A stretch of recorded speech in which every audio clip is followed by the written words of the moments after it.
Zack Snyder has assembled his team of sci-fi heroes. Now it's time for them to fight. Over the course of Rebel Moon, Part 1, A Child of Fire, streaming now on Netflix, the mysterious warrior Korra, Sofia Boutella, recruited a ragtag group of fighters from across the stars in order to protect the farmers of Velt from the authoritarian army of the Imperium. That first film ended with the group arriving back on Velt, which has wheat fields that are highly sought by Atticus Noble, Edsgrain, and his army. But that's not all they want anymore. Now that Korra's identity has been confirmed as the adopted daughter of Galactic Regent Belisarius for free, next year's Rebel Moon, Part 2, the Scargiver will find the Imperium coming at the planet with everything they've got. Part 2 is a war movie, Snyder tells EW. We know that Noble's alive and Belisarius has given him the task of finding his daughter and bringing her back to him at all costs. So the stakes have risen for the village from, hey, we want some of your grain, to now, you're harboring the most wanted fugitive in the history of the galaxy.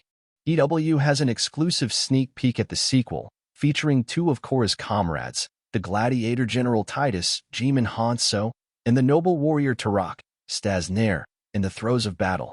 Although he won't get specific on timing, Snyder says that a huge portion of the Scargiver is this battle on Velt.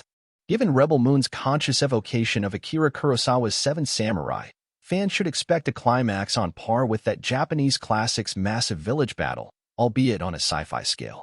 It was fun to plan the battle and try to figure out how Korra and the village could stand a chance against a world-destroying spacecraft, Snyder says, referring to the dreadnought commanded by Noble.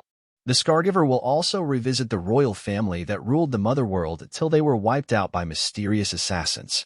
Viewers got brief flashbacks to the royals and A Child of Fire, since Korra was once a bodyguard for the young Princess Issa Stella Grace Fitzgerald. The robot Jimmy, voiced by Anthony Hopkins, explained that Issa, whose name has mythic connotations in this world, was supposed to usher in a new age of peace and compassion. Issa is the Redeemer. She's the second chance, Snyder says. A version of her has existed in the past. 2 other times in the history of the Motherworld's existence, a version of Issa has been born into the royal family to reel him back in, because every few thousand years they get completely out of control. Issa is born to unite them again and bring order. Snyder teases that the Scargiver will reveal more about what really happened to the royal family and what role Korra might have played in their fate. Even the title is relevant.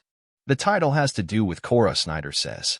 We learned something in Part 2 about Korra's crimes, what she's wanted for, and why the Imperium is after her. But even when the Scargiver hits Netflix next year, that won't be the end of Rebel Moon.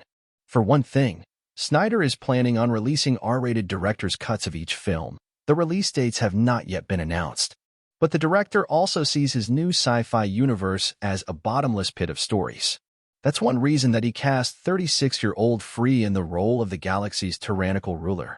This hasn't been confirmed, but I was hoping if there were ever a spin-off, like a TV show or something, about the younger days of Belisarius, that I would love a young actor to play that part.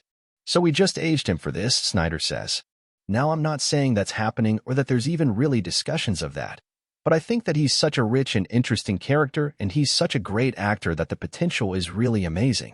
If the story were to continue past the 2 movies that we've made, his role would increase exponentially, as you can imagine. It's a tried-and-true method that worked pretty well for Star Wars creator George Lucas, who cast Ian McDiarmid to play Emperor Palpatine in old-age makeup for Return of the Jedi. McDiarmid was then able to play a younger Palpatine in the Star Wars prequels.